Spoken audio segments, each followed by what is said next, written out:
ಅಕ್ಷಯ ತೃತೀಯದ ದಿನದಂದೇ ರಾಶಿ ಚಕ್ರದ 6 ರಾಶಿಯವರಿಗೆ ರಾಜಯೋಗವು ಪ್ರಾರಂಭವಾಗಲಿದೆ. ಶುಕ್ರನಿಂದಾಗಿ ಈ 6 ರಾಶಿಯವರಿಗೆ ಸಂಪತ್ತು, ಆಕಸ್ಮಿಕ ಧನಲಾಭ, ಅಷ್ಟ ಐಶ್ವರ್ಯಗಳು ಪ್ರಾಪ್ತಿಯಾಗುತ್ತವೆ. ಹಾಗಾದರೆ ಆ ಅದೃಷ್ಟವಂತ ರಾಶಿಯವರು ಯಾರು ಎಂದು ವಿವರವಾಗಿ ತಿಳಿಯೋಣ. ಅದಕ್ಕೂ ಮೊದಲು ಈ ವಿಡಿಯೋಗೆ ಲೈಕ್ ಕೊಟ್ಟು ನಿಮ್ಮ ರಾಶಿ ಯಾವುದು ಎಂದು ಕಮೆಂಟ್ ಮಾಡಿ. ಪಂಚಮಹಾರಾಜಯೋಗಗಳಲ್ಲಿ ಒಂದಾದ ಮಾಲವ್ಯ ರಾಜಯೋಗವು ಈ ವರ್ಷ ಅಂದರೆ 2026ರ ಏಪ್ರಿಲ್ 19 ರವಿವಾರದ ದಿನ ಅಂದರೆ ಅಕ್ಷಯ ತೃತೀಯದ ದಿನದಂದೇ ರೂಪುಗೊಳ್ಳುತ್ತಿದೆ. ಈ ದಿನ ಮಧ್ಯಾಹ್ನ 3:28 ಸಂಪತ್ತಿನ ರಾಜನಾದ ಶುಕ್ರನು ತನ್ನದೇ ರಾಶಿಯಾದ ವೃಷಭ ರಾಶಿಗೆ ಪ್ರವೇಶಿಸುತ್ತಿದ್ದಾನೆ. ಇದರಿಂದಾಗಿ ಮಾಲವ್ಯ ಯೋಗವು ಸೃಷ್ಟಿಯಾಗುತ್ತದೆ.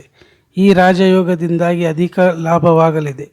ಈ ಮಾಲವ್ಯ ಮಹಾರಾಜಯೋಗದಿಂದಾಗಿ ಜೀವನದಲ್ಲಿ ಪ್ರಗತಿ, ಮನ್ನಣೆ, ಸಂಪತ್ತು, ಸಂತೋಷ, ಸಮೃದ್ಧಿ, ಐಷಾರಾಮಿ ಜೀವನವು ಒಲಿಯುತ್ತದೆ. ಇಂತಹ ಅದೃಷ್ಟವನ್ನು ಪಡೆಯುವ ರಾಶಿ ಚಕ್ರದ 6 ರಾಶಿಗಳು ಯಾವುವು ಎಂದರೆ, ಮೊದಲನೆಯದಾಗಿ ವೃಷಭ ರಾಶಿ, ಎರಡನೆಯದಾಗಿ ತುಲಾ ರಾಶಿ, ಮೂರನೆಯದಾಗಿ ವೃಶ್ಚಿಕ ರಾಶಿ, ನಾಲ್ಕನೆಯದಾಗಿ ಧನು ರಾಶಿ, ಐದನೆಯದಾಗಿ ಮಕರ ರಾಶಿ, ಆರನೆಯದಾಗಿ ಕುಂಭ ರಾಶಿ.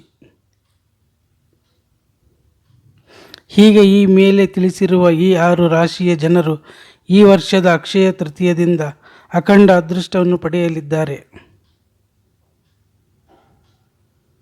ಈ ಮಾಹಿತಿ ನಿಮಗೆ ಇಷ್ಟವಾಗಿದ್ದರೆ ಲೈಕ್ ಮಾಡಿ, ಶೇರ್ ಮಾಡಿ, ಕಮೆಂಟ್ ಮಾಡಿ ಮತ್ತು ನಮ್ಮ ಚಾನಲನ್ನು ಸಬ್ಸ್ಕ್ರೈಬ್ ಮಾಡಲು ಮರೆಯದಿರಿ.